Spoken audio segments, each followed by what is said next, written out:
오늘도 하루의 첫 시간 우리 하나님 앞에 성별해드리는 여러분 모두에게 우리 하나님께서 주시는 은혜와 또 사랑과 능력이 오늘도 함께 하시기를 주님의 이름으로 간절히 축원합니다. 오늘은 시편 40편 1절부터 5절까지 말씀을 중심으로 여호와를 기다리고 기다렸더니 라는 제목으로 함께 말씀의 은혜를 나누기를 원합니다. 우리가 삶을 살아가면서 문제를 해결해가는 이제 그런 여정, 또 그런 방법, 이런 과정, 이런 것들이 있죠. 왜 우리 삶에 문제가 있을까 생각해 보면 우리가 알지 못하는 부분들도 있고 또 우리가 능력이 모자라기도 할 때도 있다라고 하는 겁니다. 그래서 알고 있는 사람에게는 문제가 되지 않는 일도 우리에게는 문제가 되기도 하고 능력 있는 사람들에게는 문제가 아닌 것이지만 내게는 큰 문제가 되는 것도 있다라는 거죠. 그래서 우리 삶의 여정에 보면 그런 여러 과정들을 거쳐가면서 우리는 성장해가고 성숙해져가고 또 깨달아가게 되는 그런 일들이 있게 되더라는 겁니다. 그런데 오늘 이 다윗도 그의 인생 가운데 아무런 문제가 없었던 것이 아니라 그 문제 속에서 하나님을 보고 또 그 하나님께서 이루신 역사를 경험하고 증언하는 이제 그런 삶을 살아갔다는 거죠. 아니, 다윗에게도 어떻게 이렇게 문제가 있을까 생각해 보지만 그도 역시 인간이기 때문이라는 겁니다. 그런데 오늘 그가 이런 여러 문제들 가운데에서 헤쳐나가면서 결국 그가 고백하게 되는 것은 자기의 능력이 아니라 하나님이었다. 그게 오늘 다윗의 위대함이라는 겁니다. 그래서 저는 오늘 본문 속에 나오는 말씀들 중심으로 해서 여호와를 기다리고 기다렸던 이 다윗이 어떤 은혜를 입었나 이걸 두 가지로 여러분들과 함께 좀 살펴보려고 합니다. 자, 첫 번째로는요, 여호와를 기다리고 기다렸더니 부르짖음에 응답하셨다라는 겁니다. 부르짖음에 응답하셨다라고 하는 겁니다. 자, 이 부르짖음이라고 하는 게 왜 이렇게 터져 나오게 될까요?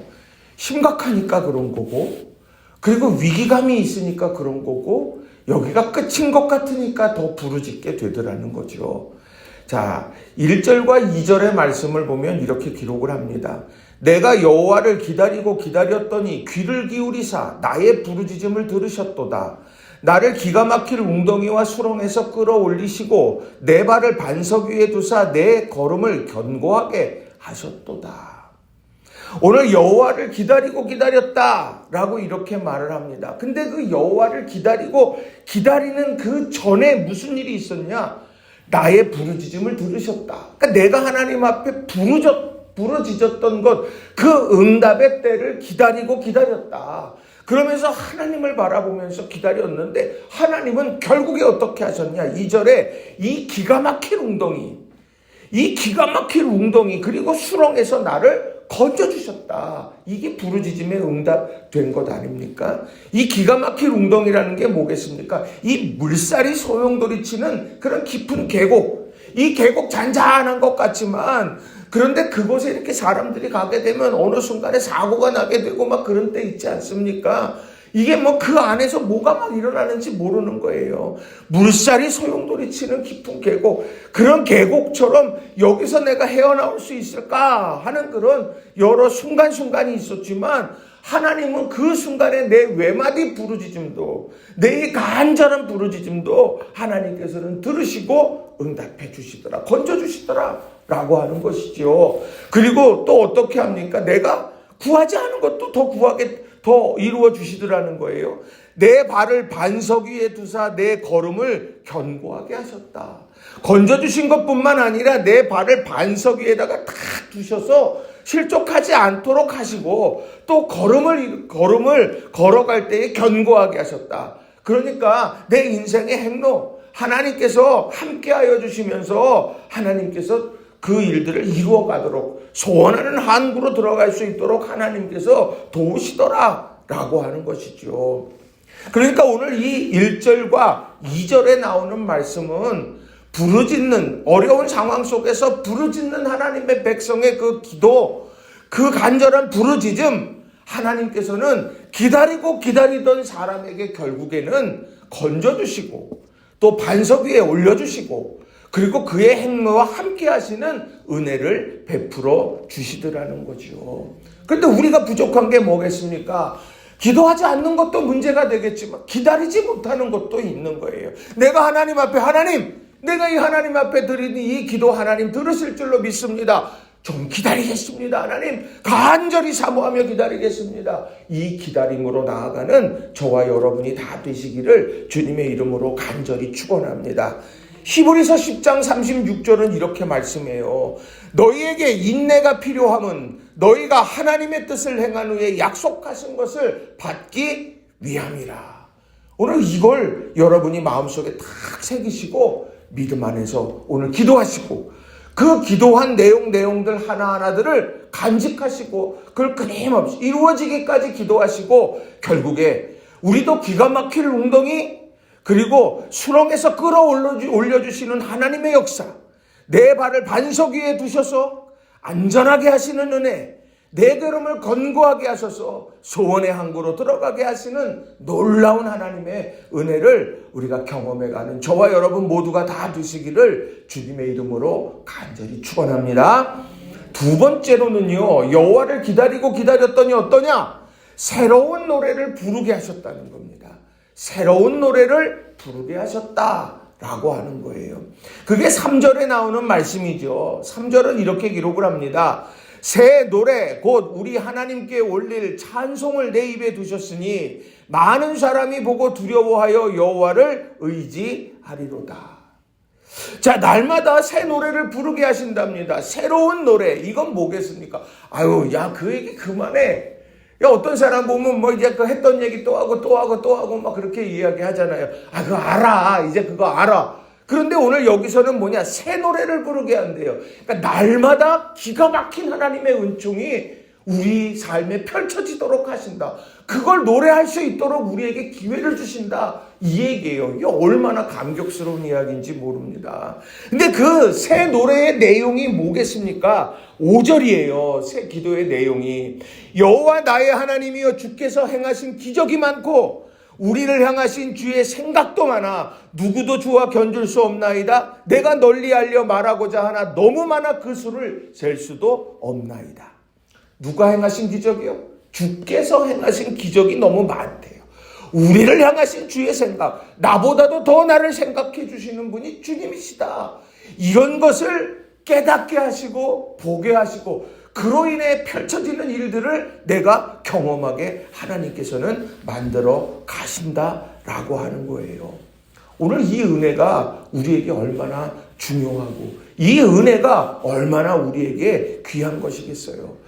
오늘 이 다윗이 날마다 일어설 수 있었던 것은 다른 것이 아니에요. 기도의 사람이었고요. 그 기도하고 부르짖은 것을 하나님께서 들어주시고 응답해 주시기까지 기다렸던 사람이고 그리고 그 기다림 속에서 하나님이 이루신 일들을 놓고 그는 새 노래를 부르며 그것을 자신은 고백하면서 하나님께 영광 올려드리더라는 거예요. 기도와 기다림과 응답과 영광 올려드리는 그런 이 다윗의 모습 속에서 이게 하나님 마음에 합한 자의 모습이구나. 우린 그것을 늘 기억하면서 살아가는 저와 여러분 모두가 다 되시기를 주님의 이름으로 간절히 축원합니다. 그래서 그가 이 새 노래를요. 나만 알고 있어야지. 이 새 노래 나만 간직해야지. 누구도 안 알려주지. 그러지 않았어요. 그는 뭐냐? 하나님이 하신 일을요. 증언했습니다. 자, 증언했는데 어떤 일을 어떻게 증언했냐 보면 12절에 보면 이래요. 그의 상황을 이렇게 말해요. 수많은 재앙이 나를 둘러싸고 나의 죄악이 나를 덮침으로 우러러볼 수도 없으며 죄가 나의 머리털보다 많음으로 내가 낙심하였음이니이다. 이 정도 되면, 이 정도의 상황이라고 하면 다시 제기할 수가 있겠습니까? 못하죠. 이거 어떻게 하겠어요? 야, 나는 저주받은 인생이고, 나는 실패한 인생이고, 나는 버림받은 인생이다. 그러니 나는 내 삶은 의미가 없어. 이렇게 말할 법도 한 그런 상황이죠. 그런데 13절에 보면 그의 고백이 이렇습니다. 여호와여, 은총을 베푸사 나를 구원하소서. 여호와여, 속히 나를 구원하소서. 도우소서. 기도로 나아가더라는 거예요. 그러면서 14절, 내 생명을 찾아 멸하려는 자를 다 수치와 낭패를 당하게 하시며 나의 해를 기뻐하는 자와 다 물러가 욕을 당하게 하소서. 나를 향하여 하하하하 하며 조소하는 자들이 자기 수치로 말미암아 놀라게 하소서. 이런 여러 가지 어려운 상황 속에서 그는 이걸 고스란히 하나님 앞에 올려드리며 그렇게 기도했어요. 그랬더니 16절에 어떻습니까? 주를 찾는 자는 다 주 안에서 즐거워하고 기뻐하게 하시며 주의 구원을 사랑하는 자는 항상 말하기를 여호와는 위대하시다 하게 하소서. 기도의 자리, 기도의 모습 아닙니까? 이런 상황, 수많은 재앙이 있고 수많은 어려움이 있고 조롱하는 사람도 있고 여기에서 내 생명을 찾아 멸하려는 사람도 있고 이 상황 속에서 어떻게 견뎌낼 수 있겠어요?